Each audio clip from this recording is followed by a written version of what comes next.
Hey guys, alright, part 2 of our Razer Forge first look. So I made some comparisons in the first video with the Forge TV to the Amazon Fire TV. I wanted to show you guys physically their stature so you can actually see the physical differences. So as I mentioned, the Forge TV is smaller than the Fire TV is. So you can see here visually the footprint of it is definitely smaller. So they're about the same thickness, but the Forge definitely does have a smaller footprint. So all in all, it's one of the smallest of the high power media players. We're not counting the Roku.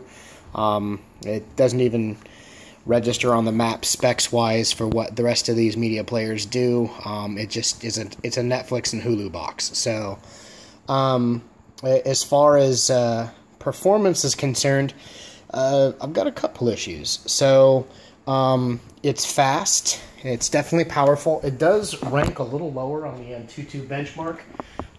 The N22 benchmark meter. A couple of things actually before I get into that. You'll notice when the Razer is running, it's got this nice little LED glow to it, that it just sits there.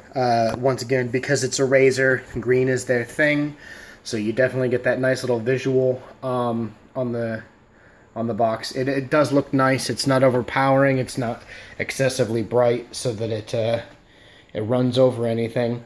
Power-wise, as far as the performance of the unit is concerned, the Forge TV scores a little lower in the N22 benchmark as far as performance is concerned. I'm getting about a 30,000 score from the Fire TV, whereas getting about a 27,000 score from the Forge. So as far as the performance is concerned, I wanted to do a couple things. The first of which is take a look at the interface.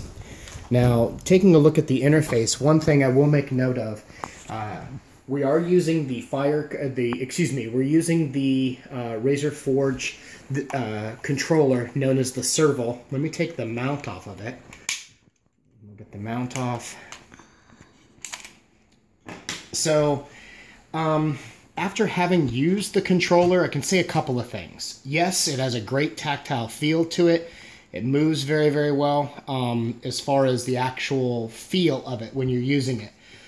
This controller is $79. So we're talking about an $80 controller. And my verdict, I don't know. I can't really say at this point that it's entirely worth it. That's not to say that it's not a good controller. It is. The controller is a great feel. It's responsive as far as the unit itself is concerned. But I have some issues. If you can see here where the Forge is at the entertainment center, my couch is exactly 11 feet from where the Forge sits. And I frequently have issues where, if you watch, I'll press and not get a response on the box. For whatever reason, and it's intermittent, it just happens, you know, intermittently. All of a sudden I'll keep pressing a button and I won't get a response from the box. It's just odd. It's a bit surprising given the fact that this is purported to be such a high-end, box. A little surprising to me for an $80 Bluetooth controller to just not work. There are some issues with the interface. For example, if I go up here, if we go to the the Google Play Store, and say I want to look for something, I can't. The reason is this unit doesn't come with a default remote. The Forge TV wants you to use your smartphone to provide the remote for access, meaning I have to use my phone to input my search queries. Let me grab it. Now, using your phone to be the controller can be problematic. And the reason I say that is the phone itself doesn't always stay connected. Frequently, the phone will disconnect and the app will search and you won't have access to do your search functionality. Now when it is working, you have voice search, much like the Amazon Fire TV, or you can type your search queries in here. So if there's something in particular you want to look for, you just type it in, doing it at an angle, so I'm mistyping, and then you can use the control pad to then navigate. It's a little quirky because the keyboard comes on screen. You got to hit the back button to make the keyboard go away so you can actually navigate around. Little things like that, and those are nuances. Those are small details, which kind of surprises me because so far, as far as construction and build is concerned, all the small details have been exceptional with the Forge TV. The interface, though, is unfortunately not what I expected at all. To be perfectly honest, Forge, or I should say the Razer products as a whole, they're all extremely well made. Very, very, very well made. Nice structure to them and everything else. Software, still a bit of an issue. Even with Razer's gaming products like their keyboards and mice, very, very well made units, but the software still lags behind their competitors like Logitech G600 and things like that. As far as, controller mapping and things like that. And I'm unfortunately kind of seeing a trend here with the software for this Forge TV. I'm seeing a similarity in that sort of, if you want to call it, the backseat performance-wise. Now, a couple things I'll show you. Using the unit itself, right now, it's just a Google TV box, honestly. This is not what they want the system to be. Razer's really pushing the Forge TV to be a serious gamer, a serious gaming system. As a matter of fact, they don't even call it a streaming box. Razer calls this a micro console. So the system does come with 2 games pre-installed. Actually, it came with 3. One was so bad I deleted it. The control, once again, this issue we've talked about with the controller has been an issue playing some of these games. So it comes with Age of Zombies and Asphalt. I played a couple of them just for fun, but I did experience intermittent controller issues that resulted in me not being able to control my character. So as far as the gaming performance is concerned, there's still a lot to be seen. The reason I said that is because most of the games that I'm seeing on it so far are your low-level, subpar, just, basic, small Android-style games. The real selling point behind the Forge that Razer is pushing is their upcoming Cortex service. And the Cortex streaming service will actually allow you to stream your PC games from your PC to whatever room you have the Forge set up in. So in combination with the forthcoming Razer Turret gaming keyboard and mouse that is designed for the living room use, you can now stream games from your PC directly to the Forge unit, which at that point, actually, let me rephrase, you can actually, with the Cortex service, you can stream games from your PC to any Android-based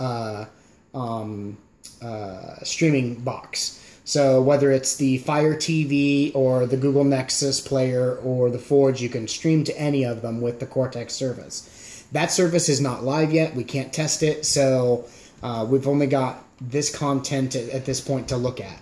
As far as the interface is concerned, and this is a big thing, obviously, because it's the core of the unit, I will say that the interface for the Nexus player that we reviewed a week or so ago, I'll be honest, the interface was a little nicer. It was easier to navigate around in. The menu options were clearer. I didn't have to fish for the things I was looking for. Like I said, I've got a few minor issues with it. It does run Plex fairly well, so I haven't experienced many issues as far as lag or issues like that with it. Visually, it doesn't stutter. The quality is there. So I haven't had many issues as far as that is concerned. It runs Plex very, very well, like I would expect it to. But that's just one app. Right now, I'm just not seeing much of a use for it outside of just being yet another streaming box. Keep in mind, though, this is a streaming box that costs $99, just like the Amazon Fire TV, and has an $80 controller. Now, if you do buy this bundle, which is to say the Forge TV with the servo controller, It comes for $149, so you're looking at $150 versus $99 for the box and $80 for the controller. So you're actually saving a significant amount of money by buying them as a bundle. So I'd recommend doing so if you're going to get the Forge TV. But as it stands right now, considering the options, considering the hardware itself, and its functionality and some of its quirks as far as navigation and control, I will say that the Fire TV is actually easier to use. With a controller as a pair, the Fire TV as a gaming system right now works better than the Forge has in this in the playthroughs that I've done so far today with it. And it doesn't run $80 for the Bluetooth controller. Keep in mind the servo controller can be used with the Fire TV. So if you do want a quality Xbox 360 style controller that's got fairly good ergonomics and just a good feel to it, then you can use this for the Fire TV. But I don't know. I'm going to test it. I don't know that the intermittent connection issues as far as responsiveness will still be a problem if you're using the Fire TV, or if it's just an issue between the Forge and the controller. We'll take a look at that, and we'll update when it comes to that and find out. But as it stands right now, the Forge TV is an extremely well-made, high-end piece of machinery. The unit is well built. It feels nice. Very premium device, but the interface, when it comes down to the stuff that's really important, it just isn't there.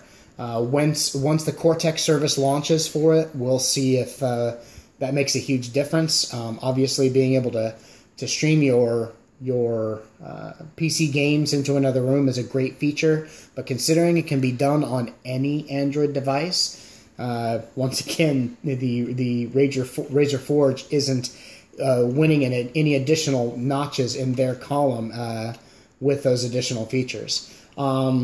Just a quick run over of the nitty-gritty. The menu system is very concise. I like the big icons that make it easy to navigate. The system does come with 16 gigs of storage on board off the get-go.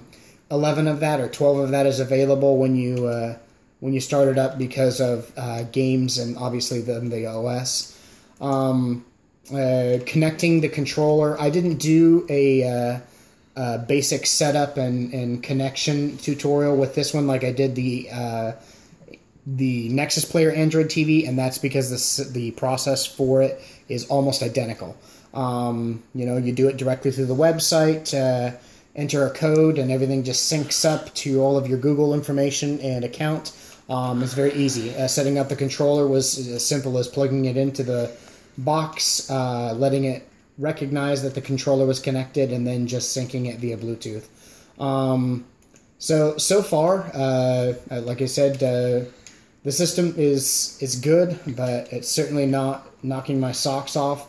There's nothing so noteworthy on it in its functionality or in the design of the actual hardware itself that would warrant saying that you need to get a Forge over a Fire TV. As it stands right now, of the micro console variety, aka the streaming boxes that are very heavily geared towards gaming, at this point the Fire TV is still the current reigning champ. We'll see, like I said, as time goes on, we'll see if the Cortex service from the Cortex service from Razer changes that at all, or if they add additional features or make improvements via software updates that make it a more viable system. But that's the rundown. So Forge TV, servo controller, thumbs up for ergonomics and design. As far as the hardware itself is concerned, thumb sideways when it comes to the interface and responsiveness. So thanks for taking a look and watching, and we'll catch you guys on the next review.